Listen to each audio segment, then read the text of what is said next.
नमस्कार, स्वागत आप सभी का फर्स्ट इंडिया न्यूज देख रहे हैं। मैं हूं आपके साथ पूनम शर्मा सोलंकी। चले बुलेटिन की शुरुआत करेंगे, दिखाएंगे तमाम अहम खबरें और सबसे पहले बात करेंगे अमेरिकी सेना में तैनात होने वाले भारतीयों की। दरअसल ये अपने आप में बेहद खास खबर है क्योंकि अमेरिकी सेना में तैनात होंगे अब भारतीय सैन्य प्रतिनिधि, कर्नल रैंक के प्रतिनिधि इसमें तैनात होंगे 3 अमेरिकी सैन्य कमांड में। वही प्रधानमंत्री मोदी के गत जून में वाशिंगटन यात्रा के दौरान ये फैसला हुआ था। पहली बार पेंटागन ने किसी देश को एक ऐसा मौका दिया। दोनों देशों के बीच अहम सूचनाओं का आदान प्रदान सुनिश्चित करना यह मकसद रहेगा, लेकिन ऐसे में अपने आप में बेहद खास रहेगा जब यहां का जवान वहां पर तैनात होता नजर आएगा।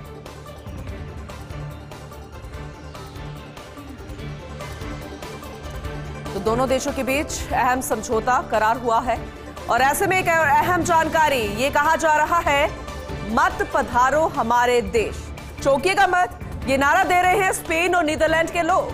अक्सर दुनिया भर के देश पर्यटन को बढ़ावा देने के लिए तरीके अपनाते रहते हैं, लेकिन नीदरलैंड और स्पेन के लोग अब पर्यटकों से तंग आ चुके हैं। जी हाँ, ये आप सुन रहे होंगे तो चौंक रहे होंगे। दरअसल यहाँ के लोग आ गए हैं परेशान पर्यटकों से। स्थानीय लोग पर्यटन विरोधी आंदोलन भी कर रहे हैं। पर्यावरण और संस्कृति बचाने के लिए यह आंदोलन किया जा रहा है। होटल्स और बुनियादी ढांचे का बड़े पैमाने पर जो निर्माण किया जा रहा है वो यहाँ के लोगों को अखर रहा है। पर्यटकों की संख्या भी सीमित करने की मांग लोगों द्वारा की जा रही है। कितनी अहम बात है कि लोग अपनी संस्कृति को बचाने के लिए, पर्यावरण को बचाने के लिए, कि जो लोग वहां पर रहते हैं वो ये आंदोलन कर रहे हैं कि बस कीजिए, अब दूसरे देशों से या फिर वहां के जो देसी पर्यटक है वो ज्यादा यहाँ पर मत आइए, क्योंकि जितनी ज्यादा भीड़ होगी उतना ही पर्यावरण को नुकसान होगा और ज्यादा अर्जन के लिए, पैसे कमाने के लिए बड़े बड़े निर्माण किए जा रहे हैं, उसको भी बंद करने के लिए या फिर रुकवाने के लिए आंदोलन वहां पर किए जा रहे हैं। अधीर रंजन चौधरी का दावा कि चुनाव हारने पर राजनीति से संन्यास ले लूंगा, मैं बहरामपुर में हार गया तो राजनीति छुट्टी ले लूंगा। टीएमसी ने अधीर रंजन के खिलाफ क्रिकेटर यूसुफ पठान को उतारा है। ममता बनर्जी ने बंगाल में लेफ्ट कांग्रेस पर तंज भी कसा। अधीर रंजन को बीजेपी का आदमी बता दिया था एक बार ममता ने, और अब देखने वाली बात होगी कि अब जिस तरीके से उन्होंने राजनीति से संन्यास लेने की बात कर ली है तो ये इमोशनल कार्ड भी चल पाएगा या फिर किसी को ज्यादा फर्क नहीं पड़ने वाला कि वो राजनीति में रह रहे हैं या नहीं रह रहे, क्योंकि ये तो जनता फैसला करेगी कि किसको चुनना है इस इलाके से, और अगर वो जीत गए तो राजनीति सक्रिय करेंगे, नहीं तो वो आने वाले समय में फिर चुनाव नहीं लड़ेंगे अगर वो हार जाते हैं, क्योंकि उन्होंने कहा है कि मैं हारा तो लूंगा संन्यास।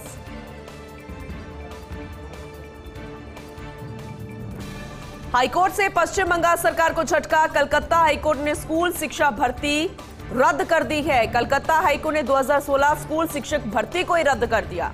हाईकोर्ट ने 2016 का पूरा जॉब पैनल रद्द कर दिया है और फैसले की वजह से 24,000 नौकरियां भी रद्द हो गई हैं।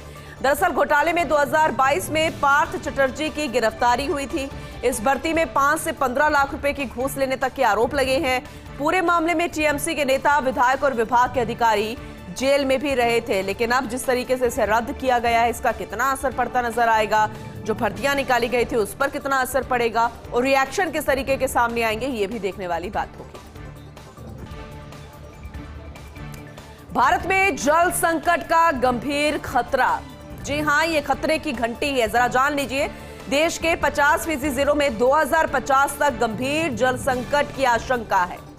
2050 तक देश में प्रति व्यक्ति जल की मांग 30% बढ़ोतरी की संभावना, जबकि प्रति व्यक्ति जल की उपलब्धता में 15% की कमी आ सकती है।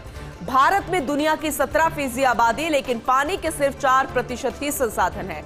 ऐसे में 2050 तक अगर इतनी मुसीबत अगर हमें झेलनी पड़ेगी तो हमें पर्यावरण पर ध्यान देने की जरूरत है। ये काम बड़े बड़े लोगों का ही संरक्षण का काम नहीं, हम घर से इसकी शुरुआत कर सकते हैं। और आज तो वैसे भी विश्व पृथ्वी दिवस मनाया जा रहा है। हमें अपने पर्यावरण के प्रति, अपनी भारत माता की तरफ ध्यान देने की जरूरत है, तभी शुरुआत घर से होगी तो आने वाले समय में जो भविष्य की बात की जा रही है, उस खतरे की घंटे की बात की जा रही है, थोड़ा ही सही लेकिन हमें समस्या का समाधान मिल पाएगा। कर्नाटक पुलिस का कारनामा, फर्जी गवाह और सबूत से बना दिया हत्या का केस और हत्या के समय बदलने के साथ ही चश्मदीद गवाह गढ़े गए, सबूत में हथियार दिखाए गए। इसके आधार पर 6 लोगों को बना दिया गया आरोपी भी। इनमें से 3 लोगों को निचली अदालत और हाईकोर्ट ने उम्र कैद की सजा सुना दी। हालांकि पुलिस का कारनामा पकड़ा गया और सुप्रीम कोर्ट ने पुलिस जांच पर ही सवाल उठा दिए। उम्र कैद की सजा रद्द कर दी गई, केस से बरी कर दिया गया। मामला 19 सितंबर 2001 का, जब ब्लाइंड मर्डर हुआ था। इस पूरे मामले में जिस तरीके की कहानी बनाई गई, दरअसल ये फिल्मों में ही होता है, लेकिन रियल लाइफ में ये हुआ। लेकिन सुप्रीम कोर्ट ने सुप्रीम फैसला दिया और उसके बाद जो मंसूबे थे यहां के पुलिस प्रशासन के, उसे बदल कर रख दिए। तिरुपति मंदिर ट्रस्ट ने 1161 करोड़ की एफडी कराई है। पिछले 12 सालों में सबसे ज्यादा यह आंकड़ा रहा। 12 सालों से लगातार 500 करोड़ या उससे ज्यादा की रकम जमा करा रहा है ट्रस्ट और 2013 से 2024 के बीच 8,467 करोड़ रुपए रकम जमा करा दी है ट्रस्ट ने। और अभी यह आंकड़ा जो निकल कर आया है, सभी बैंकों और ट्रस्टों में तिरुपति ट्रस्ट की नकदी 18,817 करोड़ रुपए हो गई है और अपनी एफडी पर सालाना ब्याज के रूप में 1,600 करोड़ रुपए कमाता है ट्रस्ट। 11 टन सोना भी ट्रस्ट के पास है और दुनिया का सबसे अमीर मंदिर ट्रस्ट है तिरुपति ट्रस्ट। और ये आंकड़ा जो है ये बढ़ ही रहा है, रुकने का नाम नहीं ले रहा, क्योंकि दान करने वाले जो भी यहाँ पर आते हैं वो बड़े बड़े व्यवसायी होते हैं, बड़े बड़े अमीर होते हैं, चाहे आम लोग हो। आम लोग अपनी श्रद्धा अनुसार और अमीर लोग जो है वो किसी ना किसी तरीके से इतनी बड़ी रकम जमा कराते हैं कि उसे खबर बनना ही होता है। और ये खबर अब ये है कि ये मंदिर जो है सबसे अमीर मंदिरों में से शुमार हो गया है। राजस्थान के किसानों के लिए एक अच्छी खबर, सरकारी गेहूं खरीद में केंद्र सरकार ने किसानों को राहत दे दी है। सिकुड़े व टूटे हुए गेहूं की सीमा को 6% से बढ़ाकर 20% तक छूट दी गई है। चमकविहीन गेहूं की सीमा की 70% तक की छूट दी गई। क्षतिग्रस्त व थोड़ा क्षतिग्रस्त की 6% तक की खरीद दी गई है। इसमें इस खरीद में छूट दे दी गई। और बात करें श्रीगंगानगर कलेक्टर की, तो कलेक्टर लोकबंधु ने लिखा था केंद्र सरकार को छूट के लिए पत्र। सहायक निदेशक एस.एन.डा डॉक्टर प्रीति शुक्ला ने इस बाबत आदेश जारी कर दिए है।